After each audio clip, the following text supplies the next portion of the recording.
अस्सलाम वालेकुम everyone, welcome to insights by Mohammad Aamir Iqbal और welcome to the chapter 1 of this show insights on reading books.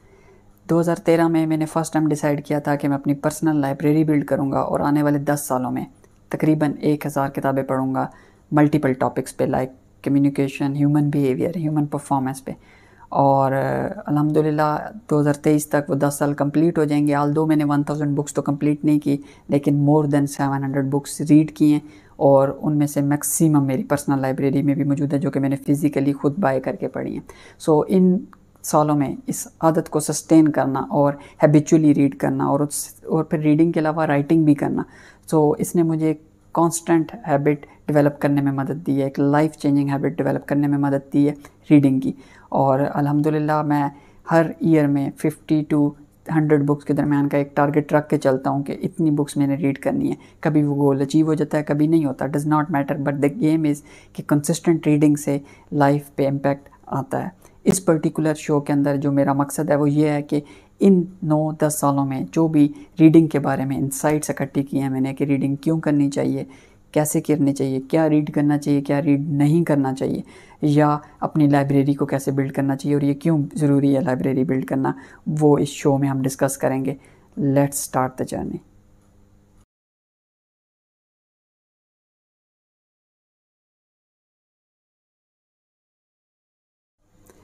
हम इस show का स्टार्ट करते हैं वाई से, वाई ऑफ रीडिंग। रीडिंग क्यों करनी चाहिए, उसकी क्या इंपॉर्टेंस है हमारी लाइफ में। Let's watch out. अगर आप रीडिंग का ओल्ड रूट वर्ड निकालें तो उसका जो मतलब है बेसिकली वो ये है कि reading means to find the meaning of a dream और ए रिडल। किसी भी मिस्ट्री का, किसी भी ख्वाब का, किसी भी पहेली का जो आंसर फाइंड करने को रीडिंग कहा जाता था। उसकी एक वजह थी कि आज से 5000 साल पहले जब इंसान पढ़ते थे तो, या 6000 साल पहले पढ़ते थे तो एक स्टोन टैबलेट्स के ऊपर लिखा जाता था। उसके बाद एक वक्त आया कि जब हम लोग दरख्तों की खाल के ऊपर या स्क्रोल्स के ऊपर लिखना शुरू किया। इन 1440 जब फर्स्ट प्रिंटिंग प्रेस आया तब बुक्स को स्केल मिली, तब रीडिंग का कॉन्सेप्ट बुक्स के साथ अटैच हो गया और तब बुक्स की वजह से रीडिंग का एक मतलब बना। आज भी हम जो बुक्स पढ़ते हैं उसका यही मतलब है कि हम अपने ड्रीम्स की, हम अपनी पहेलियों की, अपने दिमाग की क्यूरियोसिटीज़ की, क्वेश्चंस का आंसर फाइंड करना चाहते हैं बुक्स में। That's why we read in books specially. और बुक्स को प्रिंटिंग प्रेसेस की आने की वजह से जो स्केल मिला है, अब बुक्स कॉमनली अवेलेबल हैं। आप रीडिंग की हैबिट को अपनाएंगे तो ना सिर्फ आप रीडिंग कर रहे हैं बल्कि आप अपनी लाइफ के कई क्वेश्चंस का आंसर ढूंढ रहे होते हैं उन रिटन वर्ड्स में। अदरवाइज़ देखा जाए तो एक पेज के ऊपर रिटन वर्ड्स के कोई मान ही नहीं है, लेकिन उसको कॉन्टेक्स्ट में डाला जाए, उसको पर्सपेक्टिव के साथ पढ़ा जाए, उसके कॉन्टेक्स्ट को समझा जाए, तब वो आपकी किसी भी क्वेश्चन को, आपकी किसी भी रिडल को, आपकी किसी भी पहेली को सॉल्व करने की काबिलियत रखती है। And that's why we read. Reading stuff on social media should not be counted as a reading option, because social media पे मीम्स कंज्यूम करना, आपको ईमेल का कंटेंट कंज्यूम करना, सोशल मीडिया की पोस्ट को रीड करना, वो बुक की रीडिंग के मुतरादिफ नहीं माना जा सकता और ना ही उसको आप रीडिंग काउंट कर सकते हैं। उसकी वजह यह है कि सोशल मीडिया का कंटेंट कंज्यूम करना उल्टा आपके अटेंशन स्पैन को कम कर रहा है, but book reading is a workout for your attention span. So आपको बुक रीडिंग की तरफ जाना चाहिए। जैसे कि फेमस राइटर जिम रॉन ने कहा भी है कि नॉवेल्स पढ़ना या ट्रैशी स्टफ़ कंज्यूम करना ऐसा ही है कि जैसे आप कचरे के ढेर में खाने के लिए कुछ ढूंढ रहे हो, आपको मिल भी जाएगा, लेकिन isn't it there any other better way to find the food. Same applies to your mind also. Mind की फूड के लिए, दिमाग की खुराक के लिए भी बहुत सारे बेहतर तरीके हैं और उनमें से सबसे बेस्ट तरीका है कि आप बुक रीडिंग की तरफ आएँ, ना कि आप day to day small pieces of chunks consume करें और उसको रीडिंग का मुतरादिफ समझें। सेकेंडली, रीडिंग जो आपको 360 डिग्री हर डायमेंशन में एज ए पर्सन चेंज करने की काबिलियत रखती है, ये आने वाली नस्लों को चेंज करने की काबिलियत रखती है। And it's an art. हमें इस आर्ट की कदर करनी है, इस आर्ट को सिक्योर करना है और आने वाली जनरेशन्स तक पहुँचाना है।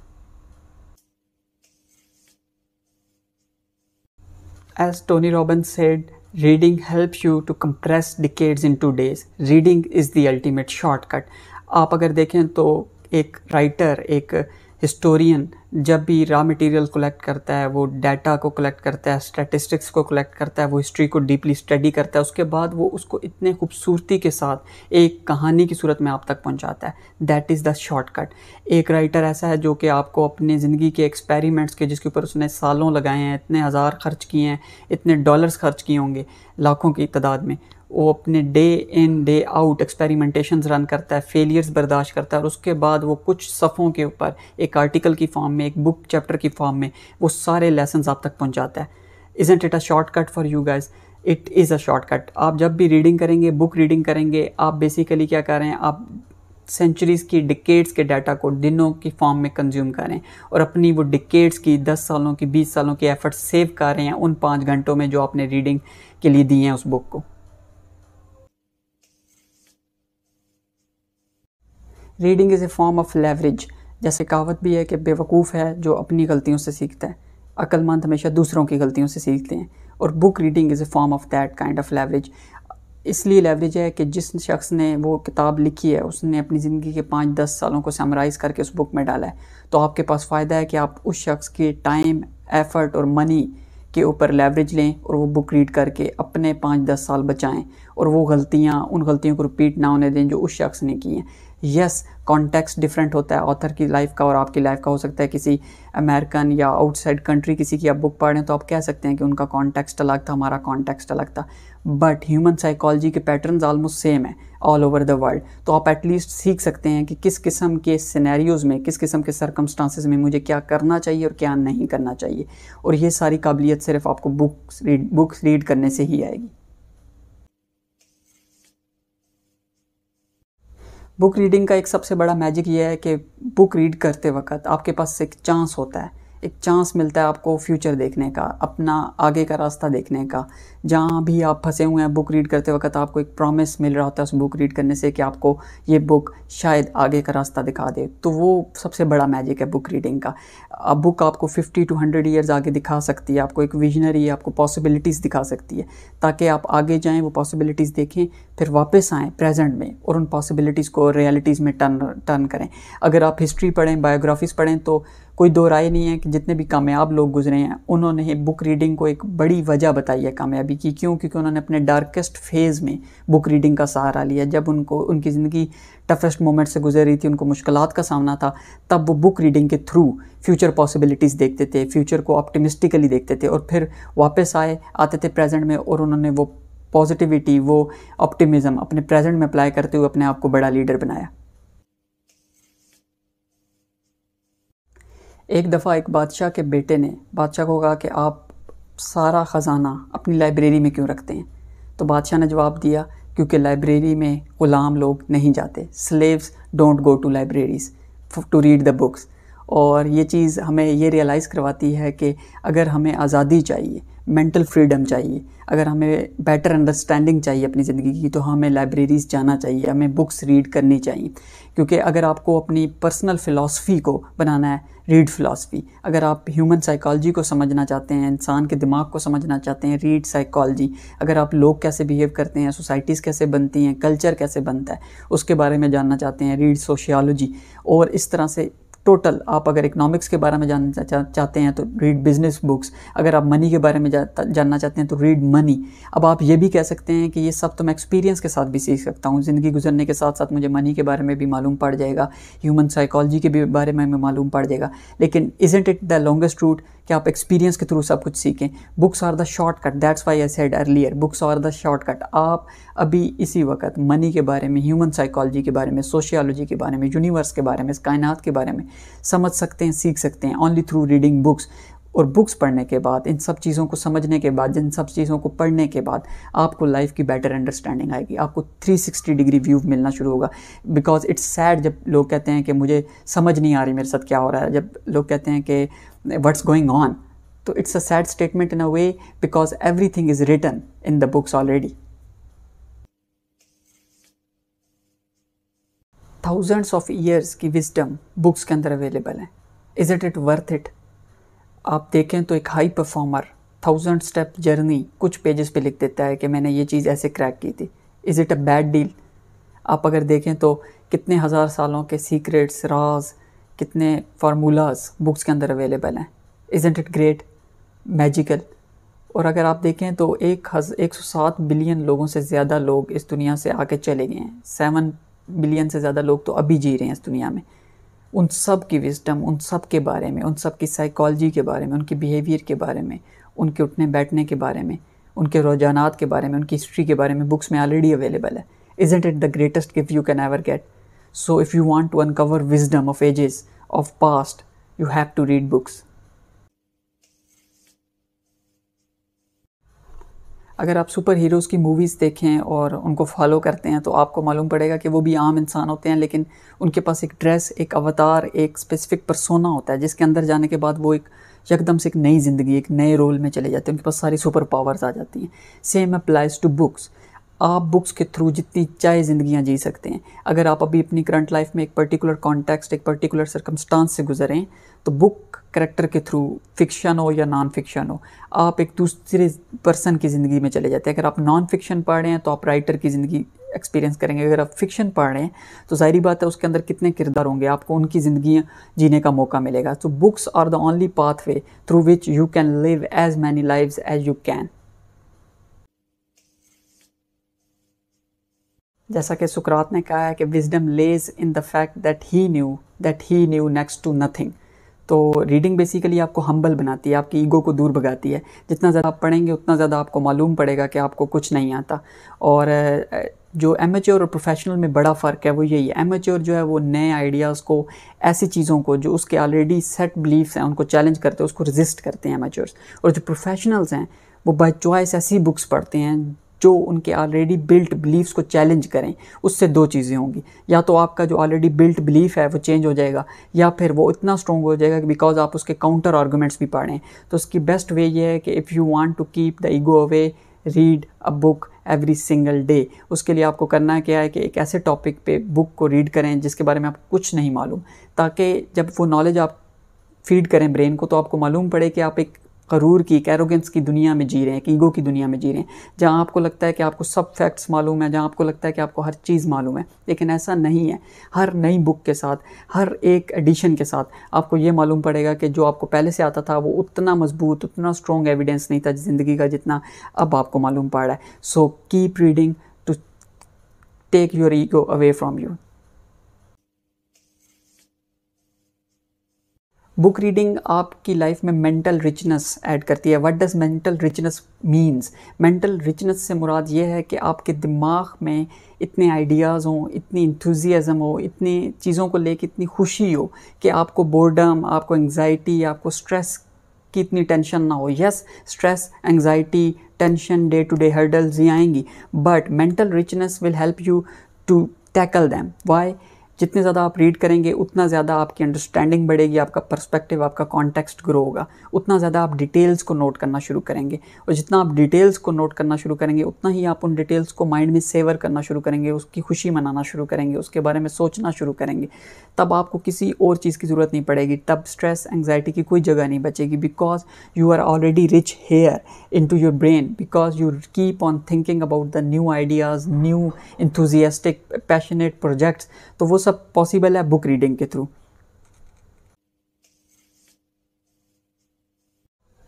बुक्स एक तरह का आपको लाइफ का मैप प्रोवाइड करती हैं, और मैप जो होता है वो कभी भी step by step, point by point आपको नहीं चीज़ें शो करता, वो एक ओवरऑल टेरिटरी शो करता है और बताता है कि यहाँ आप जा सकते हैं। Same applies to books. Books आपको वहाँ पॉसिबिलिटीज़ दिखाता है जहाँ रास्ते आपको बंद नज़र आते हैं। बुक्स आपको वहाँ पे कंक्लूजन्स ड्रा करने में मदद देते हैं जहाँ आपकी सोच कुछ सोचने की काबिलियत नहीं रख पा रही होती।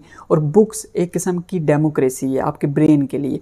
वो आपको सरेंडर करने से बचाती है, ऑलरेडी बिल्ट बिलीफ से, कंक्लूजन से, फेक फैक्ट्स के सामने सरेंडर करने से बचाती है। और वो आपको एक फ्रीडम देती है कि वो फ्रीडम जिसमें आप अपनी पॉसिबिलिटीज़, अपने कंक्लूजन्स खुद ड्रा कर पाएँ, वो सिर्फ तब पॉसिबल है जब आप बुक रीडिंग करते हैं। बुक रीडिंग एक किस्म का फर्नीचर है आपके ब्रेन के लिए। वो आपके ब्रेन को फर्निश करता है, आपके ब्रेन को खूबसूरत बनाता है। जितने ज़्यादा आप बुक्स रीड करेंगे, जितने ज़्यादा आइडियाज़ ब्रेन में फीड करेंगे, आपका दिमाग, आपकी सोच उतनी ज़्यादा खूबसूरत होना शुरू हो जाएगी, उतनी ज़्यादा डेकोरेटेड होना शुरू हो जाएगी। मैंने अपनी सेकंड बुक द पैशन और के अंदर एक कॉन्सेप्ट का जिक्र किया है, सोल सिग्नल्स, कि हम सब के सोल सिग्नल्स होते हैं जो हमें रोज़ ये रिमाइंड करवाते हैं कि हमें क्या करना है और क्या नहीं करना, हमारे ड्रीम्स क्या हैं, हमें कौन सी चीज़ें पैशनेट बनाती हैं। वो सारी आवाज़ें जो हमारा ब्रेन, हमारा हार्ट हमें रोज़ सुनाने की कोशिश कर रहा है, उसको मैंने सोल सिग्नल्स का नाम दिया। वो सोल सिग्नल्स हम क्यों नहीं सुनते? वो हम इसलिए नहीं सुनते क्योंकि हमें लगता है या तो वो बिला वजह के, हमें लगता है कि ऐसा पॉसिबल नहीं है, हमें लगता है कि हम ये कर नहीं सकते, हमें लगता है कि वो हमारे वहम है, वो हमारे सिर्फ ख्यालात हैं, ऐसा रियलिटी में पॉसिबल नहीं है। But what if at one end you have soul signals and on other hand you have reading. So reading से क्या होता है कि जब आप लोगों के बारे में पढ़ना शुरू करेंगे, आप डाटा के बारे में पढ़ना शुरू करेंगे, आप हिस्ट्री के बारे में, ह्यूमन साइकोलॉजी के बारे में पढ़ना शुरू करेंगे और उस डाटा को अपने ड्रीम्स के साथ, अपने सोल सिग्नल्स के साथ मैच करेंगे, now you have inner voices plus the data to back it. जैसे हम कहते हैं कि ड्रीम फर्स्ट डाटा सेकंड, तो ड्रीम तो ऑलरेडी आपके पास हैं, डाटा की कमी है, वो बुक्स के थ्रू आ सकती है। जैसे जैसे आप बुक्स पढ़ते जाएंगे आपको मालूम पड़ेगा कि इस तरह के सोल सिग्नल्स आपके अलावा हर कामयाब आदमी को, हर नाकाम आदमी को आते हैं। कामयाब वो हो जाते हैं जो इन सोल सिग्नल्स को अटेंड कर लेते हैं, नाकाम वो हो जाते हैं जो इन सोल सिग्नल्स को इग्नोर रखते हैं। ये डाटा, ये फीडबैक, ये सॉलिड स्टैटिस्टिक्स तब पॉसिबल हैं जब आप रीडिंग करेंगे, जब आप हर रोज़ नई किताब पढ़ेंगे और उसके ऊपर से वो फैक्ट्स, वो फिगर्स लेंगे जो आपके सोल सिग्नल्स के साथ मैच करती हों, तब जाके आप अपनी इनर वॉइस को ट्रस्ट कर पाएंगे। जैसा कि मैं अभी तक रीडिंग के बेनिफिट्स के बारे में बात कर रहा हूँ, तो रीडिंग के 1000 बेनिफिट्स हो सकते हैं, उससे भी ज़्यादा हो सकते हैं। लेकिन why finding the benefits in reading? Because it's not a transaction. So read for the sake of reading. बाज़ दफ़ा आप रीडिंग को सिर्फ रीडिंग की सेक के लिए, उससे इन्फॉर्मेशन विदड्रॉ करने के लिए, उससे सीखने के लिए नहीं, just for the sake of mental discipline भी अडॉप्ट कर सकते हैं। और इसका सबसे बड़ा बेनिफिट ये है कि लाइफ में लोज और हाइज दोनों में ये मदद देगी। अगर आप लोज से गुजरे हैं तो ये लाइफ में आपको टाइम पास करने में मदद देगी, अगर आप हाइज से गुजरे हैं तो ये आपको हम्बल डाउन करने में मदद देगी। So read for the sake of reading, just for the sake of reading, take it as a virtue. Virtue is a very old word जिसका मतलब है एक्सीलेंस। अगर आप लाइफ में एक्सीलेंस चाहते हैं तो read for the sake of reading, that will build the habit of reading.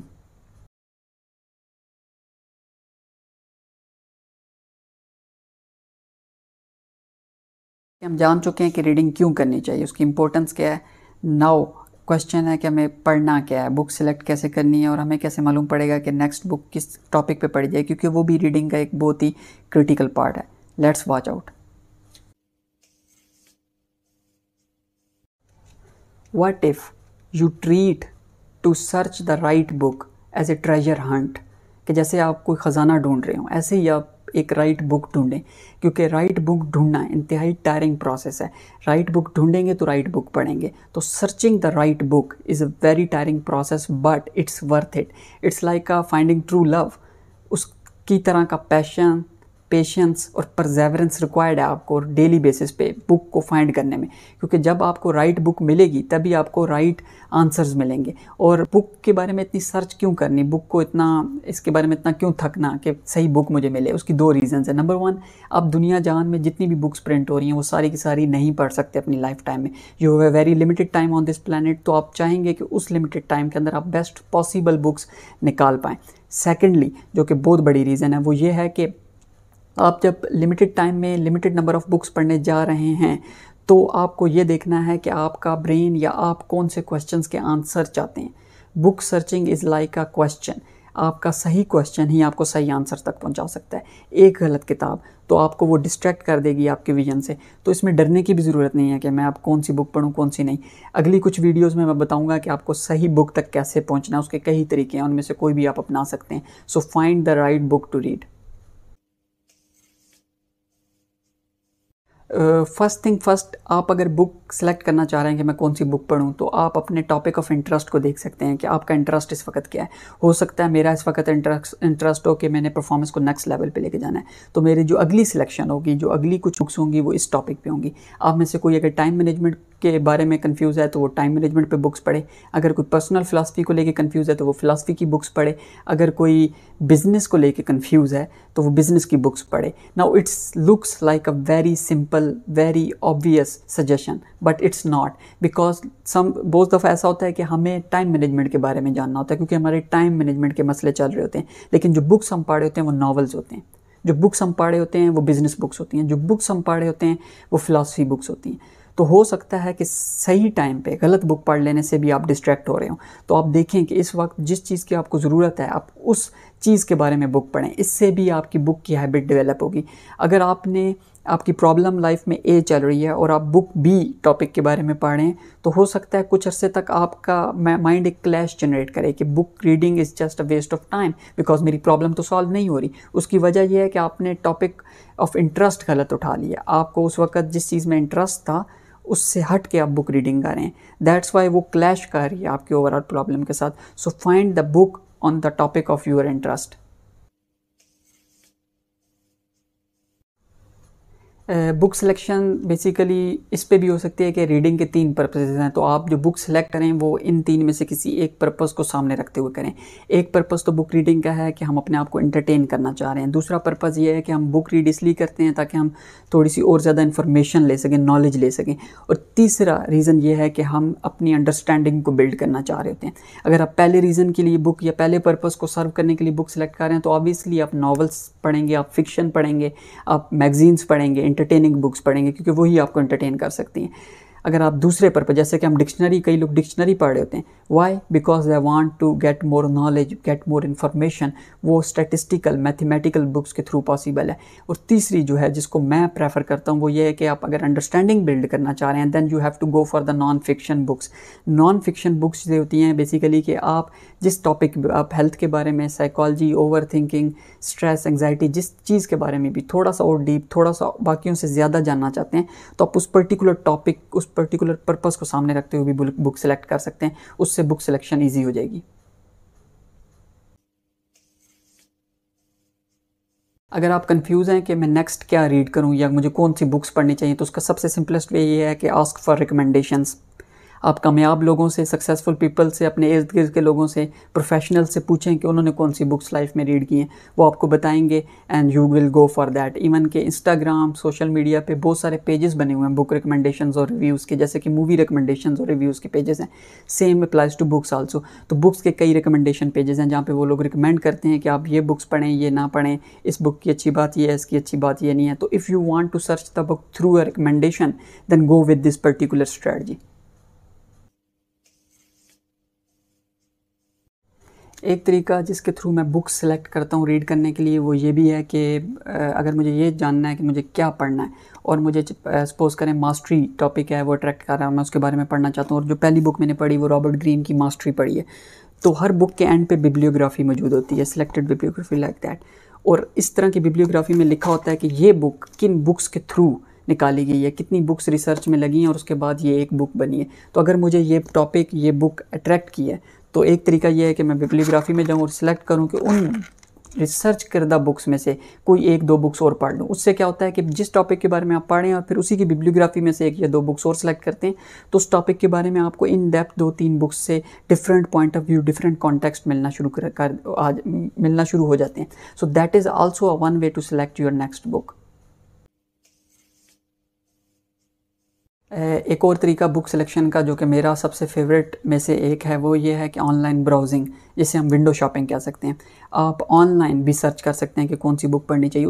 वो बहुत ही इन डेप्थ वे है बुक सिलेक्शन का। उसके लिए मैं क्या करता हूँ बेसिकली कि जो भी बुक मुझे पढ़नी है या जिसके बारे में मुझे अच्छे रिव्यूज़ आ रहे हैं थ्रू रिकमेंडेशन, जैसे कि मैंने पहले बात की है रिकमेंडेशन, अगर एक बुक बार बार लोग रिकमेंड कर रहे हैं तो मैं उसके लिए अमेज़ॉन या किसी भी स्टोर पे जाऊँगा और उस बुक के बाकी रिव्यूज़ स्टडी करूँगा, उसके बारे में जो भी डिस्क्रिप्शन दिए वो स्टडी करूँगा।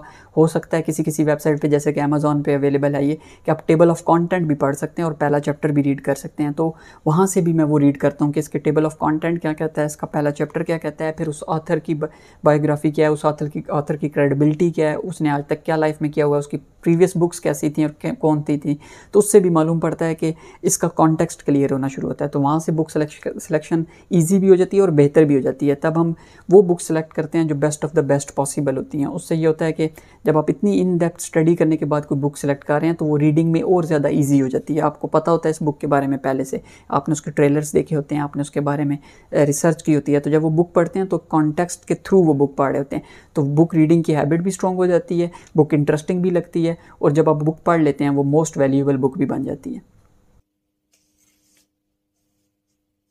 जैसा कि कहा जाता है कि journey of 1000 miles begin with a single step, मेरी नज़र में वो सिंगल स्टेप आपको बुक स्टोर में लेना चाहिए।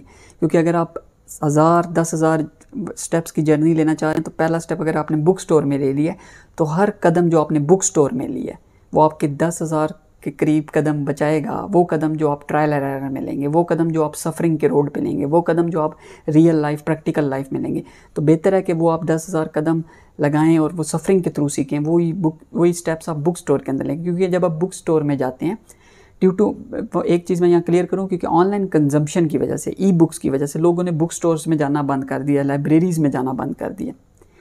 आपको ये बात याद रखनी चाहिए कि लाइब्रेरीज़ और बुक स्टोर में चाहे आप बुक लें या ना लें फिर भी जाना चाहिए। उसकी एक वजह होती है, वहाँ पे एक ट्रेजर हाउस है, वहाँ पे एक सेंस ऑफ सेंसेशन है। वहाँ जब आप जाते हैं तो आपको ह्यूमन वंडर्स, ह्यूमन ब्रेन के वंडर्स देखने को मिलेंगे।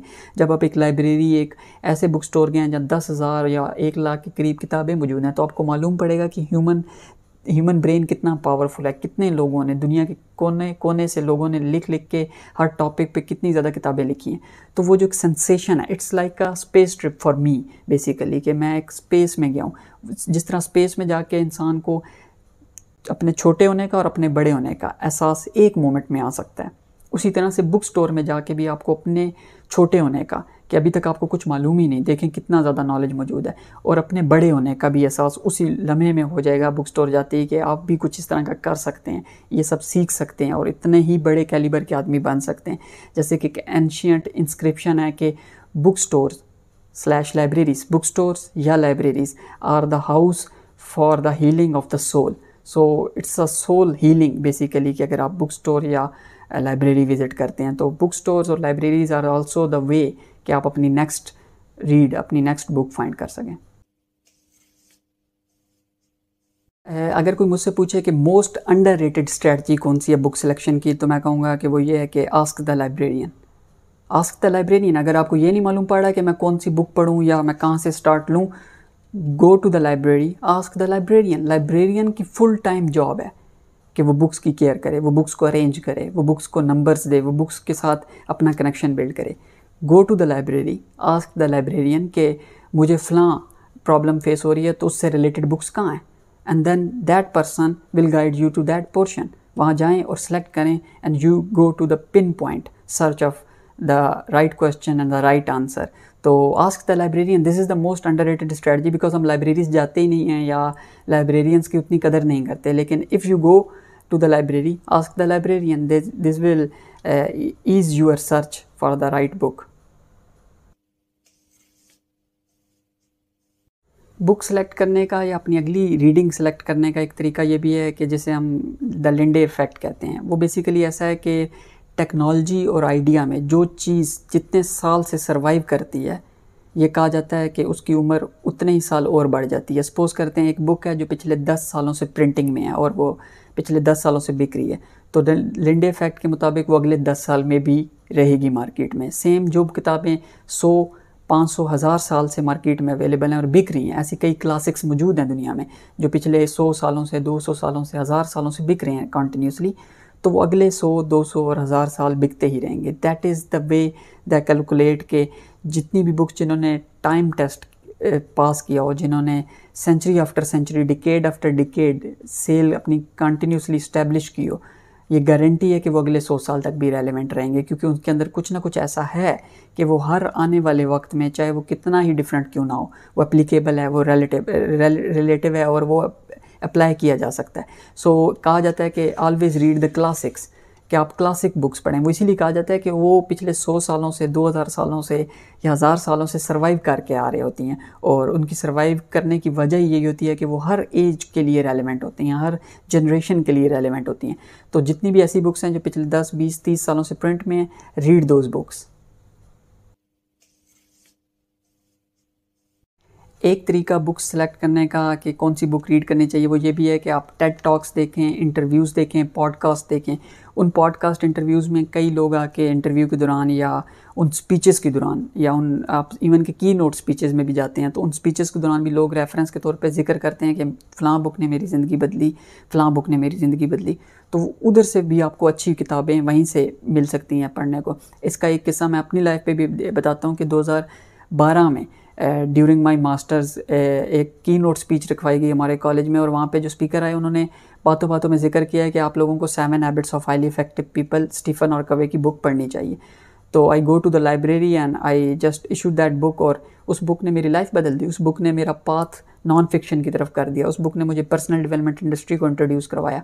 सो दैट्स हाउ थिंग्स हैपन्स। तो आप जब इंटरव्यूज़ देखते हैं, की नोट स्पीचेस सुनते हैं, तो वहाँ से जो रिकमेंडेशन मिलती है उनको सीरियस लिया करें, बिकॉज वो शख्स जो उस वक्त 45 मिनट की घंटे की स्पीच या इंटरव्यू दे रहा है वो कोई भी बुक ऐसे ही रिकमेंड नहीं करेगा अनटिल एंड अनलेस वो बुक इम्पैक्टफुल हो। तो अगर वो इम्पैक्टफुल उसकी लाइफ पे है तो आप वो बुक ज़रूर रीड करें, और पहले ही कुछ पेजेस में आपको मालूम पड़ जाएगा कि क्या वो बुक पढ़ने के काबिल है या आप पे भी एप्लीकेबल है। लेकिन most of the time recommended books through interviews, TED Talks or podcast are most applicable books in your life also. एक और इंटरेस्टिंग वे है बुक सिलेक्शन का, वो बेसिकली ये है कि जस्ट आउट ऑफ क्यूरियोसिटी आप क्यूरियस रहें और बुक स्टोर में जाएं और वहाँ पे देखें। तो बाज़ दफ़ा टाइटल या बाज़ दफ़ा कवर आपको अट्रैक्ट कर जाता है और वो बुक आपकी लाइफ बदल सकती है। जैसे कि उसकी एक एग्जांपल ये है, man from Mars woman from Venus bye John grey. मुझे आज भी याद है, आज से तकरीबन 10 साल पहले मैं एक छोटे से बुक स्टोर में घूम रहा था और रैंडमली बुक्स देख रहा था, और उस दिन मेरा इरादा था कि मैं बुक्स नहीं लूँगा, जस्ट ब्राउज़ करूँगा, देखूँगा और उस बुक स्टोर का एक ट्रिप लेके चला जाऊँगा।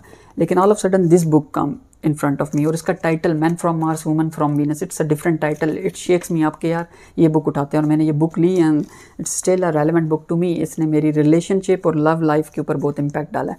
सो इट्स अ ग्रेट थिंग कि आप आउट ऑफ क्यूरियोसिटी कोई बुक आप टाइटल को देख के या उसके कवर को देख के, अट्रैक्टिव कवर को देख के सिलेक्ट कर लेते हैं। It also can impact your life.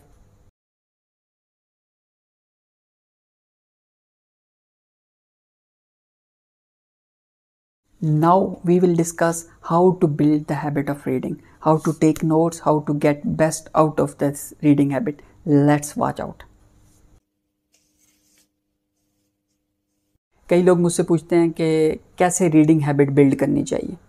तो मेरा आंसर ये है कि बहुत सारे तरीके हैं, लेकिन there is no rule of thumb to build the reading habit. कोई एक तरीका फिक्स नहीं है। अगर कोई आपको कहता है कि यही सबसे बेस्ट तरीका है तो वो गलत कह रहा है। There is always a method that suits you. तो आपको वो मैथड, वो रूल खुद फाइंड करना है जो आपको सूट करता है, जिसके थ्रू आप बेहतर रीडिंग कर सकते हैं। क्योंकि रीडिंग की हैबिट डेवलप करना इतना मुश्किल नहीं है। रीडिंग के अंदर से प्रोडक्टिव आइडियाज़ निकालना, रीडिंग को अपने लिए लाइफ चेंजिंग बनाना, वो मुश्किल है। तो वो हर पर्सन का अलग मेथड है। वो मेरा मेथड आप पे अप्लाई हो सकता है, उतना बेहतर ना हो। हाँ, हम शेयर कर सकते हैं, मैं आपसे अपना मेथड शेयर कर सकता हूँ, आप अपना मेथड किसी और से या किसी भी सक्सेसफुल शख्स का मेथड आप अपना सकते हैं। But always I find that कि आपको वो मेथड, वो फार्मूला अपने हिसाब से, अपने कॉन्टेक्स्ट के हिसाब से चेंज करना ही पड़ेगा। So there is no rule of thumb for building a reading habit. कई लोग कहते हैं कि how to find the time for reading. तो मेरा उनको जवाब ये है कि आप तो कह रहे थे कि आपके पास रीडिंग का टाइम नहीं है, और यहाँ आप सोशल मीडिया पे बैठे मेरी वीडियो देख रहे हैं। So it's not about time, it's about choice. Time हमारे पास मौजूद है, लेकिन क्या हम वो चॉइस लेते हैं कि इस टाइम में हमें रीड करना है या नहीं।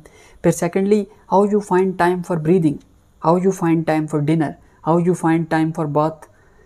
You don't find time for bath और डिनर और ब्रीदिंग, दैट्स द प्रायोरिटी। वो ऑटोमेटिक है, बाकी चीज़ों के लिए आप टाइम फाइंड करते हैं। Same applies to reading. अगर आप ये समझ रहे हैं कि आप पहले बाकी काम करेंगे और उसमें से 15-20 मिनट, आधा घंटा रीडिंग के लिए निकालेंगे और उससे अपनी हैबिट बिल्ड करेंगे, it's a wrong way to approach the reading. First do the reading, then rest of the time you can do anything you want. So read first and then do anything you want to do, not the other way around. एक तरीका है कि जिससे आप reading की habit और भी अच्छे तरीके से बिल्ड कर सकते हैं, या और भी अच्छी और सस्टेनेबल रीडिंग हैबिट बिल्ड कर सकते हैं, वो ये है कि आप ज़्यादा किताबें ख़रीदें। Buy more books to read more books. जब आप ज़्यादा किताबें ख़रीदेंगे तो जो सबसे बड़ा क्वेश्चन या लोगों के माइंड में एक मिथ आती है, वो ये है कि इट विल कॉस्ट अस, कि अगर हम जितने ज़्यादा किताबें ख़रीदेंगे उसकी कॉस्ट हमें देनी पड़ेगी। Don't take it as a cost, take it as an investment. आप जितनी ज़्यादा किताबें ख़रीदेंगे उस पैसे को इन्वेस्टमेंट के तौर पे मानें। और ये बात अपने बच्चों के अंदर, अपने इर्द गिर्द की फैमिली के अंदर भी ये बात बताएं कि मैं जितने भी पैसे बुक्स के ऊपर लगा रहा हूँ वो मेरी कॉस्ट नहीं है, वो इन्वेस्टमेंट है फ्यूचर पे। बिकॉज आप देखें कि इसका कितना ROI है। हर चीज़ की ROI हम बहुत मेजर करते हैं, रिटर्न ऑन इन्वेस्टमेंट के, क्या मुझे इसके ऊपर लेवरेज मिल रहा है कि नहीं मिल रहा, प्रॉफिट मिल रहा है कि नहीं मिल रहा। अब अगर मैं आपको ROI ऑन रीडिंग बताऊँ तो वो देख लें आप, क्या है कि एक ब्लॉग पोस्ट लिखने के लिए एक राइटर कम से कम 5 दिन लगाता है, उसकी रिसर्च के ऊपर, उसकी राइटिंग के ऊपर, उसकी एडिटिंग के ऊपर 5 दिन लगाता है। और वो ब्लॉग आर्टिकल आप सिर्फ़ और सिर्फ 3 मिनट में पढ़ लेंगे। 5 दिन एक शख्स ने लगाए और वो सारे का सारा आपने 3 मिनट में पढ़ लिया। How much time you save. अगर वही शख्स, वही राइटर रिसर्च को थोड़ा और डीप लेके जाता है और एक कंप्लीट आर्टिकल लिखता है, ब्लॉग नहीं लिखता है, कंप्लीट आर्टिकल लिखता है, तो उसके ऊपर उसको कम से कम 3 महीने लगेंगे रिसर्च करते हुए, उसकी पॉलिशिंग करते हुए, तब जाके वो कोई आर्टिकल लिख पाएगा जो आप हो सकता है 2 घंटे में या उससे भी कम वक्त में, हो सकता है आधे घंटे में पढ़ लें वो 30-40 पेजेस का आर्टिकल। अब देखें, एक शख्स ने 90 दिन लगाए और आपने उसके बदले सिर्फ 1 घंटा लगाया। और same applies to books also. Books offer you the best ROI, because जो शख्स भी किताब लिखता है, वो हो सकता है कि 600-700 पेजेस की किताब हो, वो हो सकता है एक छोटी सी किताब हो, उस किताब के अंदर वो अपनी ज़िंदगी के 5 से 10 साल ज़रूर डालता है। वो पिछले 5 से 10 साल के ख्यालात, रिसर्च को, एडिटिंग को, राइटिंग को उस एक बुक के अंदर डालता है। और वो 5 से 10 साल का, आप बड़ी सी बड़ी भी किताब हो, अगर आप उसका टाइम मेजर करें तो आप 5 से 6 घंटे में पढ़ सकते हैं। सो देखें कि 5-10 साल एक शख्स के ज़िंदगी के, आपने सिर्फ़ और सिर्फ वो सारे का सारा स्टफ़ कंज्यूम कर लिया है 5 से 6 घंटे के अंदर। So how much ROI you have on books? So much. So save the time, do investment on the books. कई लोग कोर्सेज ऑफ़र करते हैं और मुझसे पूछते हैं how to speed read the book. Books को किस तरह से स्पीड रीड किया जा सकता है कि कम से कम वक्त में मैं ज़्यादा से ज़्यादा पढ़ सकूं। सो मेरा क्या मानना ये है कि speed reading is a scam. आप स्पीड रीड नहीं कर सकते और ना ही उससे हैबिट बिल्ड कर सकते हैं।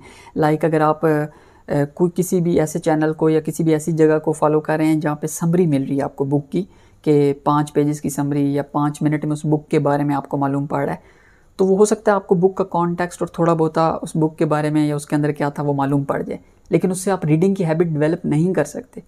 रीडिंग की हैबिट के लिए आपको स्पीड की बजाय एक्यूरेसी की तरफ जाना है।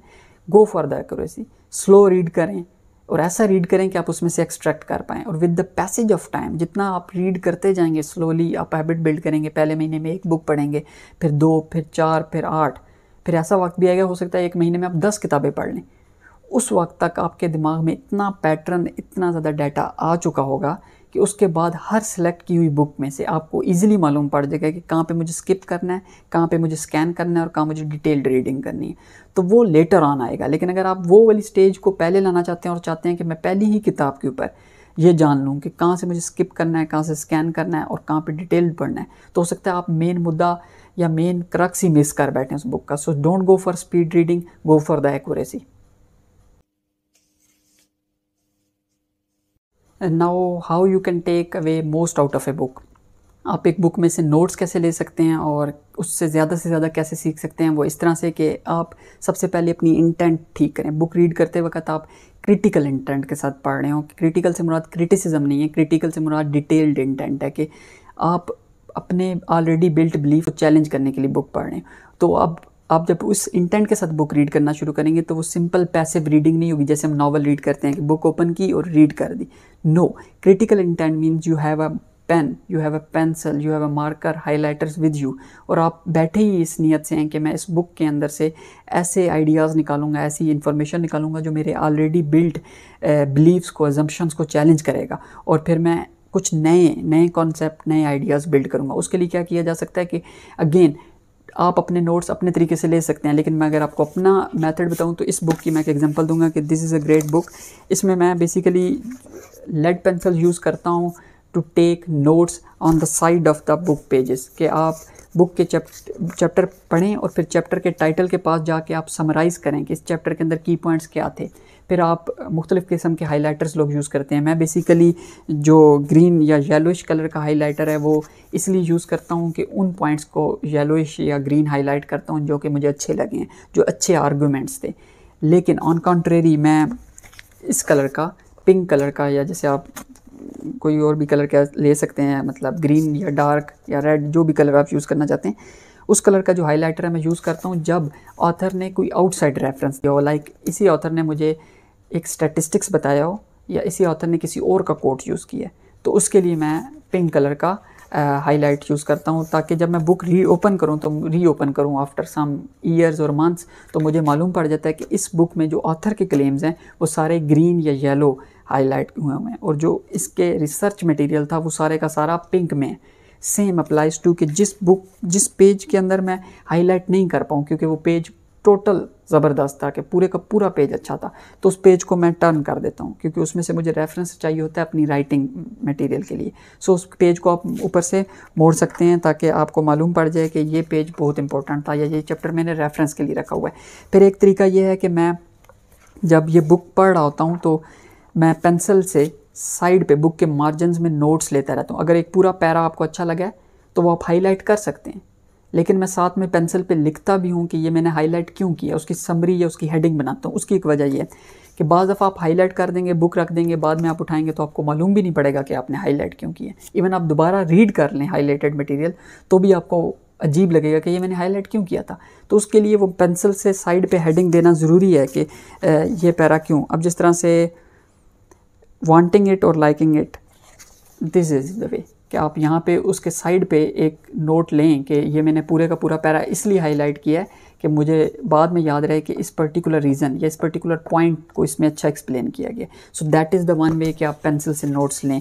और इसका एक तरीका जो और मेथड है वो ये है कि नोट्स लेने का कि हर चैप्टर के एंड पे एक पेज का कुछ हिस्सा खाली होता है, आप उसमें उस पूरे चैप्टर को समराइज़ करें 2, 3, 5 पॉइंट्स के अंदर, ताकि जब आप उसको समराइज़ कर लें तो वो 5 पॉइंट्स आपके सामने आ गए हैं। इसी तरह से हर चैप्टर को आप समराइज़ करते जाएंगे और जब वो बुक कंप्लीट हो जाएगी तब आपने बुक की कंप्लीट समरी, जितना भी बुक से सीखा है, वो बुक के आखिरी 2 खाली पेजेस के ऊपर डाल देना है। ये क्यों ज़रूरी है मैं आपको बताता हूँ। जब आपने नोट्स ले लिए हैं और ये बुक पढ़ लिया, उसके बाद में मैं बुक रख दूँगा या कोई भी और बुक है मैं उसको रख दूँगा, और उसके बाद मैं हफ्ते 2 हफ्ते के बाद किसी भी फारिग टाइम पे 5-10 मिनट के लिए वो बुक दोबारा उठाऊँगा। सपोज़ करते हैं मैं यहाँ से रैक से रायन हॉलिडे की book stillness is the key उठाता हूँ फॉर टाइम बिंग, और मैं अब दोबारा से हाईलाइट किए हुए पैसेज दोबारा से पढ़ने का मेरे पास टाइम नहीं है, तो मैं हर चैप्टर के एंड पे जाऊँगा और पेंसिल से लिए हुए नोट्स पढ़ूँगा कि इस पूरे चैप्टर से मुझे क्या सीखने को मिला। एक question, how can I surrender, मैं अपनी सरेंडर करने की एबिलिटी को कैसे बेहतर कर सकता हूँ। अब मुझे ये पूरा चैप्टर रिवाइज़ करने की ज़रूरत नहीं है अनटिल एंड अनलेस मैं रिसर्च कर रहा हूँ। सो मैं इसको रिवाइज़ नहीं करूँगा, मुझे सिर्फ मालूम है कि इस चैप्टर के अंदर से क्या निकला था। सेम अप्लाइज़ के मैं बुक का एंड भी पढ़ सकता हूँ, उससे मुझे मालूम पड़ जाएगा कि इस पूरी बुक में इतने आइडियाज़ थे और इन आइडियाज़ के अंदर से मुझे चैप्टर बाय चैप्टर भी बाद में आइडियाज़ देखने की आसानी हो सकती है। एक तरीका ये है नोट्स लेने का। एक और तरीका जो थोड़ा सा डिटेल्ड मेथड है कि अगर आपने book by book notes build करना शुरू कर दिए तो बाद में आप कार्ड्स भी प्रिंट करवा सकते हैं, जस्ट लाइक दैट। एक नोट कार्ड प्रिंट करवाएं और इसके काफ़ी सारी कॉपीज़ बनाएं। अब क्या करें कि आफ्टर 1 मंथ 2 मंथ आपने 8, 10, 15 किताबें पढ़ ली हैं, तो अब उन 15 किताबों के नोट्स उन किताबों में मौजूद हैं, तो आपने क्या करना है कि उनको इन नोट कार्ड्स के ऊपर डालना है। अब इन नोट कार्ड्स को कैसे ऑर्गेनाइज़ करना है ये एक अलग टॉपिक है जो कि हम हो सकता है फ्यूचर में किसी वीडियो में या किसी सीरीज़ के अंदर डिस्कस करें। लेकिन इन नोट कार्ड्स का मतलब ये है कि अब आपके पास जो इन्फॉर्मेशन इन नोट कार्ड्स पे आ रही है जो कि हैंड रिटन है, वो आपकी मेमोरी का भी हिस्सा बन चुकी है और वो information seriously go to your strategy. Suppose करते हैं मेरे पास 15 नोट कार्ड्स मौजूद हैं रीडिंग को लेके कि how to read. On these 15 note card, I have the best of the best information about reading. अब मुझे दोबारा बुक्स रेफरेंस के लिए सर्च नहीं करनी पड़ेंगी, मेरे पास वो कार्ड्स मौजूद हैं। तो मीन्स इन नोट कार्ड्स तक जो भी इन्फॉर्मेशन आएगी वो द मोस्ट पॉलिश्ड इन्फॉर्मेशन होगी, वो रेडी टू यूज़ स्ट्रेटजीज होंगी। आप किसी टाइम पे भी उनको अपनी लाइफ में किसी भी एरिया में अप्लाई कर सकते हैं। तो that's how you can take notes out of any book. एक और मेथड जिसके थ्रू आप बुक्स में से बेस्ट पॉसिबल इन्फॉर्मेशन निकाल सकते हैं उसको कहते हैं मार्जिनेलिया। मार्जिनेलिया बेसिकली कहते हैं कि बुक्स के मार्जिन्स में नोट्स लेने को, और इसका एक पर्पज़ ये होता है कि आप ऑथर के साथ कन्वर्सेशन कर रहे हैं। आप कोई भी बुक रीड पैसिवली नहीं कर रहे, बल्कि आप उस ऑथर के साथ डायरेक्ट 1-on-1 कन्वर्सेशन कर रहे हैं कि yes I agree on this point but no I don't agree on this point because of this.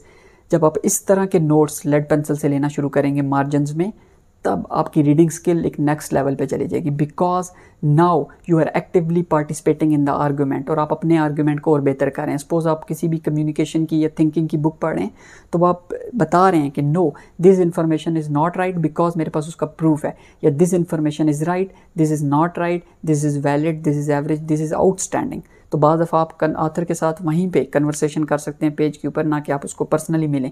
That's why I said कि reading is the best shortcut, because आप ऐसे लोगों के साथ कन्वर्सेशन कर रहे थे जिनसे हो सकता है आप लाइफ टाइम ना मिलें, हो सकता है वो ऑलरेडी जा चुके हों इस दुनिया से, हो सकता है वो क्लासिक राइटर्स हों। तो उनके साथ कन्वर्सेशन करने का बेस्ट तरीका यह है कि आप मार्जिन्स में नोट्स लें और उन ऑथर्स के साथ डायरेक्ट वन ऑन वन गुफ्तगू करें उस टॉपिक पे। एक और मेथड रीडिंग की हैबिट बिल्ड करने का ये है, या रीडिंग को इम्प्रूव करने का ये है कि buy physical copies instead of online reading it online. Physical copies buy करें और उस बुक के साथ रोमांस करें। That's how you can build the habit of reading. अब ये बड़ा स्ट्रेंज कॉन्सेप्ट लग रहा है कि बुक की फ़िज़िकल कॉपी तो समझ में आ रही है कि ये बुक की फ़िज़िकल कॉपी है, बट रोमांस करना ये क्या हो सकता है। ये मेथड मैं यूज़ करता हूँ और इसने पिछले 10 सालों से मुझे रीडिंग की हैबिट के ऊपर स्टिक करके रखा हुआ है। वो मैं आपको बताता हूँ कैसे। कि first of all physical copies लेना इन इटसेल्फ ना सिर्फ फ़िज़िकल इन्वेस्टमेंट है, बल्कि वो जो फ़िज़िकल कॉपी आपके हाथ में आएगी तो आपको उसकी फ़िज़िकल शेप या वर्थ महसूस होगी। ये बुक तकरीबन 500 से 600 पेजेस की बुक है। ये जब मैं ऑनलाइन पढ़ूंगा तो इसकी फ़िज़िकल वर्थ मेरे सामने नहीं है। ऑन कंट्रेरी मैं अगर इसके सामने ये वाली बुक उठाता हूँ तो दोनों की फ़िज़िकल वर्थ से मालूम पड़ रहा है कि इसके ऑथर ने कितनी मेहनत की है और इसके ऑथर ने कितनी मेहनत की है। मैं ये नहीं कह रहा कि ये बुरी बुक है, बट दिस लुक्स बिग। अब जब मेरे हाथ में ये बुक है तो रोमांसिंग द बुक से क्या मुराद है कि जब भी मैं नई बुक परचेज़ करता हूँ, सपोज़ करते हैं ये बुक मैंने अभी ओपन की है और ये मैंने इस महीने रीड करनी है, तो मैं स्ट्रेट अवे रीडिंग पे नहीं जाऊँगा या नोट्स लेने नहीं लगूँगा। मैं पहले इसके साथ रोमांस करूँगा, like just feel the texture of the book cover. अगर उसके ऊपर डस्ट जैकेट है, इसे हम डस्ट जैकेट कहते हैं बेसिकली, तो अगर डस्ट जैकेट है तो उसके मटेरियल को फील करें। Now after feeling it, after romancing with it, you can find it के how good quality cover this is, so it will make you connect with this book physically। और फिर आप इसके पेजेस की quality देखें, इसके pages को randomly open करके देखें, हो सकता है तो स्मेल करें इसके पेजेस को। why? because you are engaging the other sense into it, like smell sense. फिर आप ये करें कि बुक का फ्रंट कवर और बैक कवर पढ़ें। This is back cover. आप बैक कवर पढ़ें कि इस बुक की समरी होती है नॉर्मली, या टेस्टिमोनियल्स होते हैं कि मुख्तलिफ लोगों ने इसके बारे में क्या रिव्यूज़ दिए हैं। फिर आप बुक का डस्ट जैकेट के अंदर ऑथर की बायोग्राफी पढ़ें कि वो ऑथर कौन है। अगर उसके बारे में पहले से जानते हैं ऑनलाइन ब्राउजिंग के थ्रू, दैट्स ग्रेट, लेकिन आप पढ़ सकते हैं। फिर आप रोमांसिक से क्या मुराद है कि आप टेबल ऑफ कंटेंट पढ़ें उसका, और टेबल ऑफ कंटेंट से देखें कि मैं अभी क्या पढ़ने जा रहा हूँ, इसके अंदर किस किस्म की इन्फॉर्मेशन हो सकती है। और उसके बाद आप ये करें कि आप इस बुक को रैंडमली ओपन करें, लाइक रैंडमली एनी पेज, और कोई भी पैरा जो आपके सामने आता है उसको 1-2 लाइन पढ़ें। फिर आप इसको देखते जाएं और कोई हेडिंग आपको अट्रैक्ट कर रही है तो हेडिंग पढ़ें। That's how you romance with book, you don't engage with it. Romancing is absolute necessary in a way कि आप ये अपने आप को बता रहे हैं कि इससे पहले कि मैं इस बुक के साथ डिटेल इंगेजमेंट करूं, इससे पहले कि मैं इस बुक के आइडियाज़ के साथ डिटेल इंगेज हूं और उसके साथ पार्टिसिपेट करूं और ऑथर के साथ कन्वर्सेशन बिल्ड करूं, मुझे पहले इसके साथ रोमांस करना और देखना है कि क्या ये बुक वर्थ इट है कि नहीं है।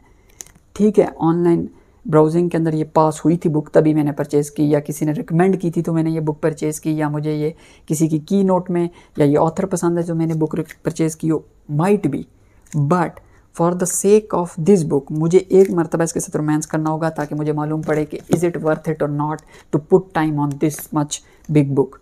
Once I pass it, this मतलब इस बुक को अगर मैं पास कर देता हूँ through romancing, then I am ready to engage with this for next 5 days or 6 days, और नोट्स लेने को तैयार हूँ और इस ऑथर के क्लेम्स को चैलेंज करने को तैयार हूँ। तो this is the also one way कि जो आपकी मेमोरी को बिल्ड करता है। फिज़िकल कॉपीज़ परचेज़ करने का एक और बेनिफिट है कि अगर मैं मुड़ूँ और पीछे से कोई 5-7 साल पुरानी कोई बुक उठा लूँ तो उस बुक का ये बेनिफिट हो जाएगा मुझे कि उसके ऊपर पड़ी डस्ट या उसके ऊपर लगा हुआ प्राइस टैग, या इवन कि मैं बुक के स्टार्ट में डेट लिखता हूँ कि मैंने ये कब बुक रीड की थी, वो चीज़ें मुझे रिमाइंड करवाएंगी कि how much committed I M towards reading. वो मेरे बच्चों को, हो सकता है मेरी फैमिली को बताएं कि how much committed I am as a person towards reading, and reading is a priority.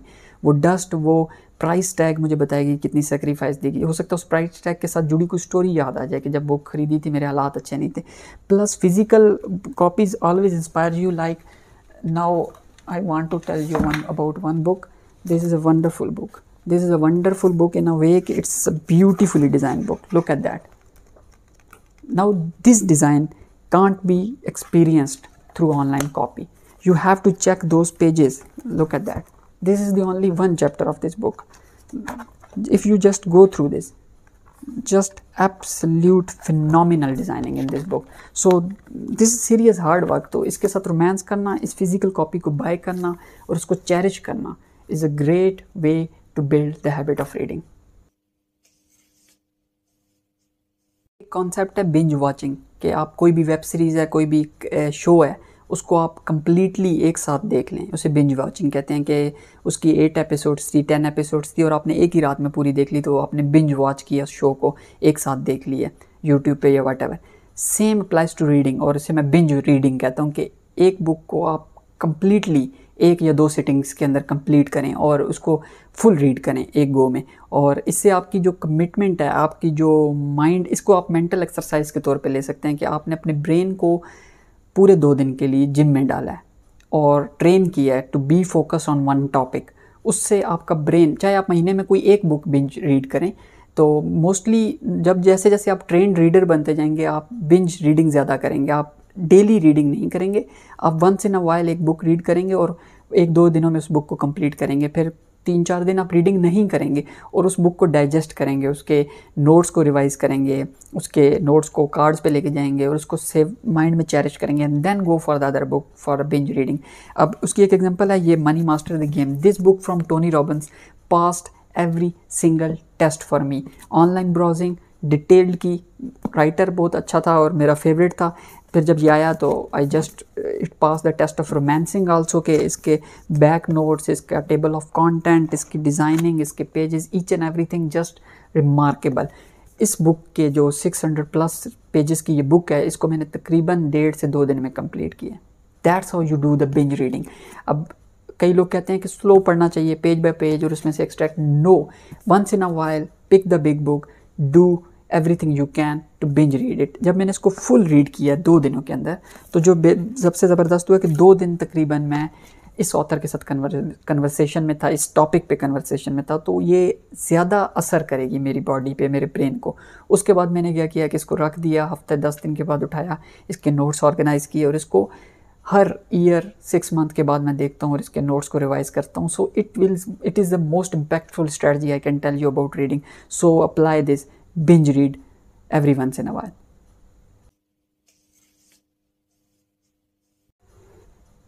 एक टॉपिक अक्सर बात होती है उस पर कि how to remember what you read. आप इतना ज़्यादा पढ़ते हैं तो उसको याद कैसे रखते हैं।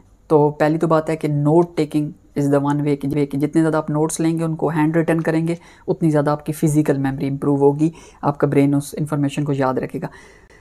एक और तरीके हैं कुछ जो कि मैं अभी इस वीडियो में बात करना चाह रहा हूँ। 4 तरीके हैं जिनसे आप याद रख सकते हैं जो भी आपने पढ़ा है। पहला तरीका है कि री रीड द बुक्स, बुक्स को री रीड किया आपने पढ़ा है। पहला तरीका है कि री रीड द बुक्स, बुक्स को री रीड किया करें। Every once in a year और एवरी ट्वाइस ए ईयर आप पुरानी बुक्स को दोबारा रीड करें, क्योंकि बुक्स चेंज नहीं होती, आप चेंज हो चुके होते हैं। अगर एक बुक को मैंने इस साल पढ़ा है या और वही बुक मैंने 2016 में पढ़ी थी, तो 2016 में मैं डिफरेंट आमिर था, मैंने डिफरेंट पर्सपेक्टिव के साथ उस बुक को पढ़ा है। लेकिन 2012 में मेरे एक्सपीरियंसेस, मेरे कॉन्टेक्स्ट, मेरे पर्सपेक्टिव्स बदल चुके हैं। अब वो बुक डिफरेंट है। जैसे कहा जाता है ना कि आप एक ही दरिया के अंदर 2 मरतबा पाँव नहीं रख सकते, ये इसलिए कहा जाता है कि इट्स ऑलवेज रनिंग। तो आप चेंज हो चुके होते हैं जब तक आप दूसरा स्टेप लेते हैं या दूसरी बार बुक रीड करते हैं। सो री रीड, इससे आपको ज़्यादा बेहतर तरीके से रिमेंबर रहेगी, इन्फॉर्मेशन याद रहेगी। दूसरा तरीका यह है कि आप टीच करें, जो आपने पढ़ा है लोगों को पढ़ाएं, क्योंकि जितना ज़्यादा आप लोगों को सिखाएंगे, बताएंगे, उतना ज़्यादा वो आपकी मेमोरी में रुकेगा, उतना ज़्यादा वो आपको बेहतर अंडरस्टैंडिंग है बिल्ड होगी। तीसरी टेक्निक है फेनमैन टेक्निक। ये बेसिकली एक नोबेल प्राइज़ विनर ने फेमस की है। इस टेक्निक में ये है कि आप किसी भी कॉन्सेप्ट को रीड करें, फिर उसको बेसिकली 5 या 10 सिंपल स्टेप्स में या सिंपल उसके नोट्स लें, बिल्कुल सिंपल नोट्स लें कि उस पूरे आइडिया को आप 5 से 10 सिंपल पॉइंट्स में लेके आएँ। और इतने सिंपल कि जब आप उस पॉइंट्स को किसको बताने जा रहे हैं, यूँ सोचें कि एक बच्चे को, फिर उन 5-10 पॉइंट्स को उठाएं और एक 5वीं से लेकर 10वीं तक के बच्चे को वो पॉइंट्स बताएं कि इस टॉपिक के बारे में मैं ये जानता हूँ। अगर आपने वो पॉइंट्स सही से कन्वे कर लिए और वो बच्चा जो बहुत छोटी एज ग्रुप का है वो उन पॉइंट्स को समझ गया, you remember the book, you done it great. लेकिन अगर वो ना समझा तो मतलब यह है कि आपने बुक को अभी तक सही से समझा नहीं है। Go back to book, re read, take notes again, simplify it, go back to that children, again उसको बताएं और देखें कि उसका क्या रिव्यू है, उसकी क्या फीडबैक, उसको क्या समझ नहीं आ रहा। That's how you polish your concepts और that's how you remember what you read. और फोर्थ जो इसका तरीका है वो ये है कि जो भी आप पढ़ते हैं उसके नोट्स लें और नोट्स को अपनी लाइफ के साथ कनेक्ट करें। सपोज करें मैंने एक बुक के अंदर एक कहानी पढ़ी या एक किस्सा पढ़ा करेज का या स्टिलनेस का या डिसिप्लिन बिल्ड करने का या इनोवेशन का, उस किस्से को मैं अपनी लाइफ के साथ अप्लाई करूं, कनेक्ट करूं अपने पास्ट के एक्सपीरियंसेस के साथ कि पास्ट में इस तरह का किस्सा कहीं मेरी ज़िंदगी के साथ तो नहीं हुआ, और अगर हुआ है तो तब मैंने क्या रिस्पॉन्स किया था, ये बुक क्या बता रही है, क्या आपस में इनका कनेक्शन है कि नहीं। That's how you remember the books you read. एक वक्त आएगा लाइफ में जब आपको मार्कस ऑरेलियस जैसे कि कहते हैं कि you have to throw the books and you have to get active in your rescue. तो एक वक्त आएगा जब आपको रीडिंग बंद करनी होगी और जो भी आपने सीखा है वो अपनी लाइफ में अप्लाई करना होगा। So how you can apply what you read, उसका जो एक जुमला है कि वर्ड बिकम्स वर्क्स, कि जो वर्ड्स आपके ब्रेन में थे रीडिंग के थ्रू वो अब वर्क की सूरत में सामने आने चाहिए। तो वो कैसे पॉसिबल है? वो ऐसे पॉसिबल है कि आप जो भी सीखें उसको जर्नल में उस पर रिफ़्लेक्ट करें। आपने जितने नोट्स लिए हैं, जितनी बुक्स पढ़ी हैं, every once in a while diary के साथ बैठें और कोशिश करें कि बिना बुक दोबारा खोले ज़रा रिवाइज़ करें उन वर्ड्स को, उन ऑथर्स की बताई हुई बातों को, उस टॉपिक को राइट करें, उस जर्नल पे खुद से लिखने की कोशिश करें, उसकी समरी बनाने की कोशिश करें ताकि आपको मालूम पड़े कि कितनी ज़्यादा अंडरस्टैंडिंग हो चुकी है अभी तक आपको। एक तरीका तो ये है अप्लाई करने का। दूसरा तरीका यह है कि आपको ऑलवेज़ अडाप्टेबल रहना है, कि आपकी लाइफ की जो भी सिचुएशन चल रही है आपको उससे रिलेटेड बुक्स पढ़नी है और प्लस पुरानी बुक्स का भी नॉलेज इकट्ठा रखना है, उसको रिवाइज़ करना है, जर्नल पे डालना है और फिर every once in a while उस स्ट्रेटजी को अपनी लाइफ पे अप्लाई करके देखना है। अब दो तरह की स्ट्रेटजीज़ हैं। एक स्ट्रेटजी बड़ी टेक्टिकल होती है जो कि इमीडिएटली एप्लीकेबल होती है। सपोज़ कि मैंने कुकिंग के बारे में एक बुक पढ़ी तो उसके अंदर लिखा हुआ था कि इस तरह से कुकिंग करें, तो वो बड़ी इमीडिएटली अप्लाई, मैं नेक्स्ट कुकिंग एक्सपेरिमेंट में उसको अप्लाई कर सकता हूँ। लेकिन कुछ ऐसी स्ट्रेटजीज़ हैं, कुछ ऐसे लेसन्स हैं जो इमीडिएटली अप्लाई नहीं किए जा सकते क्योंकि कॉन्टेक्स्ट डिफरेंट होता है, क्योंकि आपके पास वो रिसोर्सेज नहीं हो सकते, क्योंकि आपकी ज़िंदगी के वो एनवायरनमेंट ऐसा वैसा नहीं है या उस तरह के लोग आपके पास नहीं है। आप सपोज़ करें मैं लव पे बुक रीड करूँ कि how to do better love और मेरे पास कोई ऐसा शख्स ही ना हो जिससे मैंने लव करना है। So how can I apply immediately? Don't go for the application immediately that way. उस सूरत में आपको क्या करना है कि ये जो दूसरी कैटेगरी है इसमें insight after insight after insight आपको अपने ब्रेन को कॉन्स्टेंटली फीड करना है और फिर वो चीज़ वंस इन अ वाइल आपकी परफॉर्मेंस में शो होना शुरू हो जाएगी और फिर कॉन्टीन्यूसली आपकी परफॉर्मेंस में शो होना शुरू हो जाएगी और फिर रेगुलरली आपकी परफॉर्मेंस में शो होना शुरू हो जाएगी और फिर आस्ता आस्ता वो आपकी आइडेंटिटी, आपके करैक्टर का हिस्सा बन जाएंगे। That's how things works. अब प्रॉब्लम क्या है, लोग सेल्फ हेल्प की 4-5 किताबें पढ़ते हैं, लोग कम्युनिकेशन के ऊपर 4-5 किताबें पढ़ते हैं तो उनको लगता है उनकी कम्युनिकेशन या उनकी पॉजिटिविटी बन चुकी है। No, books don't work like that. If you want to apply the book, keep on reading the book because each reading is important. जैसे कि वो कहते हैं ना कि अगर आपने 100 हथौड़े मारे हैं एक पत्थर को और पत्थर नहीं टूटा तो 101वें हथौड़े पे पत्थर टूट जाता है। तो उसका ये मतलब नहीं है कि जो आपने 101वीं मरतबा पत्थर पे हथौड़ा मारा उसकी वजह से टूटा। उसका मतलब ये है कि वो जो पहले 100 थे उन्होंने वो प्लेटफॉर्म सेट किया जिसकी वजह से जो आखिरी था उसने वो अपना काम दिखाया है। Same applies to book. हो सकता है पहली बुक, दूसरी बुक, तीसरी बुक इमीडिएट रिजल्ट शो ना कर रही हो, कीप ऑन रीडिंग। लेकिन जब यकदम से 10 साल बाद, 5 साल बाद, 15 साल बाद लोग आपसे मिलेंगे और कहेंगे आपकी पर्सनैलिटी टोटली चेंज हो चुकी है, आप टोटली पॉजिटिव थिंकर हैं, आप स्ट्रेटेजिक थिंकर हैं, तो क्या मतलब रिसेंट बुक ने आपको चेंज किया? नो, ये सारी किताबों ने आपको चेंज किया जिनको आपने पिछले कुछ सालों से पढ़ा है। So keep on reading to improve your application. Don't just read the book, build libraries. सिर्फ किताबें पढ़े मत बल्कि लाइब्रेरीज बिल्ड करें अपने घरों में। इसके क्या मतलब है? इसका मतलब ये है कि हो सकता है आप ऑनलाइन बुक्स पढ़ रहे हो सकता है आप किसी से लेके बुक्स पढ़ रहे हो सकता है आप लाइब्रेरीज़ में जाके बुक्स पढ़ रहे हो, तो वो बुक्स आपकी नहीं हुई। हाँ, मटेरियल आप तक पहुंच गया, लेकिन you have to build libraries to have legacy, because libraries are the legacy. आप जब अपने घर में एक पर्सनल लाइब्रेरी बिल्ड करते हैं तो book after book after book आपने इन्वेस्ट करके वो लाइब्रेरी बिल्ड की है। वो आपकी कमिटमेंट का एक मुंह बोलता सबूत है। वो जैसे कि कहते हैं ना कि book shelves are your autobiography. Book shelves बताती हैं कि आपने किस तरह की ज़िंदगी जी है। जो आपके घर में बुक शेल्फ्स हैं उन पे पड़ी बुक्स से पता चलता है आप किस तरह के शख्स हैं, आपका करैक्टर किस तरह से। अनफॉर्चुनेटली हमारे घर में बड़े टीवी तो हैं, बहुत महंगा फर्नीचर तो है, लेकिन लाइब्रेरीज बहुत कम घरों में बची हैं। So you have to build the library in your house, personal library. वो लेगेसी है आपकी आने वाली जनरेशन के लिए। वो आपके बच्चों को, आने वाली जनरेशन को ये बताने के लिए ज़रूरी है कि you was the well educated mind. वो ये बताने की ज़रूरी है कि आपने इन्वेस्ट किया है अपनी इम्प्रूवमेंट के ऊपर। फिर लाइब्रेरीज़ क्या हैं? बेसिकली रिले रेस है। रिले रेस में क्या होता है कि एक शख्स को एक कैंडल या एक मैसेज या कुछ भी लेके भागना है, और जब वो भाग के जाता है तो नेक्स्ट शख्स रेडी है उसको पकड़ने के लिए, और फिर वो उसको पकड़ता है और वो भागता है, और फिर वो अगले तक पहुंचाता है, और फिर वो अगले तक पहुंचाता है, और यूँ करते करते वो डेस्टिनेशन तक जाता है। So that's how things work in relay race. तो same applies to your library. Suppose मैं एक लाइब्रेरी बिल्ड करता हूँ, मैं अपने आने वाली जनरेशन को वो लाइब्रेरी गिफ्ट करके जाता हूँ। So those books are the relay और the message I transfer to the next generation. फिर वो नेक्स्ट जनरेशन उसके अंदर और बुक्स ऐड करती है, और फिर वो सारे का सारा कंबाइंड मैसेज वो नेक्स्ट जनरेशन तक पहुंचाती है, और फिर वही नेक्स्ट जनरेशन तक जाता है। So that's how it's keeps on building generation after generation, culture after culture. That is the reason. जब भी आपने कोई हिस्ट्री की बुक पढ़ी होगी कि फ़लाँ जगह जंग हुई तो उस बादशाह ने या उस एम्परर ने आके वहाँ की लाइब्रेरीज जला दी, किताबें जला दी। क्यों जलाई? इसीलिए जलाई ताकि वो नेक्स्ट जनरेशन तक ना जा सकें।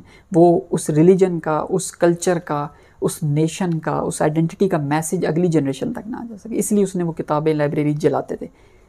सो थिंक अबाउट दैट कि आप अपनी लाइफ में नेक्स्ट जनरेशन के लिए क्या कर रहे हैं। The best thing you can do for the upcoming generation is to build a personal library and hand it over to the next generation and ask them to keep on building till the next generation come.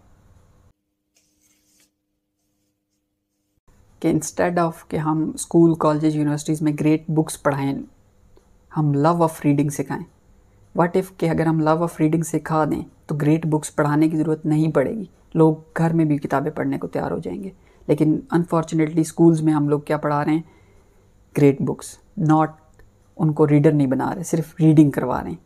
Instead of going to the luxury और काम place जहाँ पे आप जाके ज़हनी सुकून ढूंढते हैं, उसके बजाय आप अपनी लाइब्रेरी में सुकून ढूंढें। Isn't it the better way to do this? Instead of कि आप मेडिटेशन या योगा के थ्रू अपने इनर नॉइज़ को कम करें, आप वो नॉइज़ रिप्लेस करें पॉजिटिव थाट्स के साथ through reading. Isn't it the better way to tackle the mental chaos? Yes, it is. ये वक्त ज़रूरी है कि अभी हम सब, मैं, आप, इस वीडियो को जो भी जहाँ पे भी कहीं पे भी देख रहा है, कि हम इस आर्ट को, क्योंकि बुक रीडिंग एक आर्ट है, उसकी रिडेम्पशन के लिए कुछ करें। इस आर्ट को मरने ना दें, आने वाली जनरेशन्स को इसका गिफ्ट दें। ये ज़रूरी है कि आप, मैं मिल के as a reader one book at a time change लाएँ, one chapter at a time change लाएँ। हो सकता है कि आने वाले वक्तों में आपकी लाइफ में, आपकी फैमिली में किसी की बर्थडे आ रही हो, start giving them gift, books gift करें। हो सकता है अभी आप लोग किसी डिनर के लिए जा रहे हो सकता है अभी आप फैमिली गैदरिंग में बैठे हो, स्टार्ट डिस्कसिंग द बुक्स। हो सकता है आप अभी फ्यूचर प्लान कर रहे हो कि कहाँ जाया जाए वेकेशन के लिए, या कौन सा नया पीस ऑफ फर्नीचर या नया पीस ऑफ गैजेट या टूल लिया जाए। So instead of planning that, let's commit on building the personal library, जहाँ आप अपनी बुक्स, अपनी लाइब्रेरी बिल्ड करें और बच्चों को दिखाएं that you are a serious reader and you are not a reader. अगर आप रीडर नहीं हैं तब भी लाइब्रेरी की एक वैल्यू है। लाइब्रेरी घर की सोल है, शान है। तो बुक्स के साथ कमिटमेंट दिखाने का ये बेस्ट टाइम है, क्योंकि बुक्स ख़त्म होती जा रही हैं। ऑनलाइन मैसेजेस, ऑनलाइन चैट्स के इस दौर में हर चीज़ ऑनलाइन होती जा रही है। लोगों का अटेंशन स्पैन कम होता जा रहा है, उन्हें लगता है बुक्स रीड करने की कोई ज़रूरत नहीं, it's too much of a bookish stuff, जैसे कि कहते हैं। No, it's not a bookish stuff. Books should sustain, books should be the entertainment venue for us. हमारे चिल्ड्रंस को पता होना चाहिए कि मेमोरी के लिए हम एंटरटेन होने के लिए मोबाइल्स या पोएम्स के थ्रू की बजाय हमें बुक्स की तरफ जाना चाहिए। So kindly look around you, और आपको मालूम पड़ेगा कि ये art day by day die हो रहा है। सो इंस्टेड कि ये डाई हो, आप मैं अपनी प्लेसेस पे, इंस्टेड कि हम ये कहें कि गवर्नमेंट्स लाइब्रेरी क्यों नहीं बिल्ड करती, या फ़लाँ बुक स्टोर बहुत महंगा होता जा रहा है, फ़लाँ चीज़। No, don't make excuses, just take the little bit of a step today to keep on building this art every single day, one book at a time. Thank you very much for watching this video. Please share this video with everyone you know, ताकि reading का culture develop हो। और अगर आप ये जानना चाहते हैं कि लास्ट 10 ईयर्स में मैंने कौन सी किताबें पढ़ी हैं, किन किन टॉपिक्स पे पढ़ा है, तो वीडियो के नीचे लिंक दिया गया है, वहाँ पे क्लिक करें और जाएं मेरी वेबसाइट पे। वहाँ पे आपको कंप्लीट लिस्ट मिलेगी, जो भी सक्सेस से related strategy, human behaviour, future, जिस टॉपिक पे भी मैंने बुक्स जो भी रीड किए हैं उनकी लिस्ट वहाँ पे मौजूद है। Thank you for watching this, keep on watching insights by Mohammad Aamir Iqbal.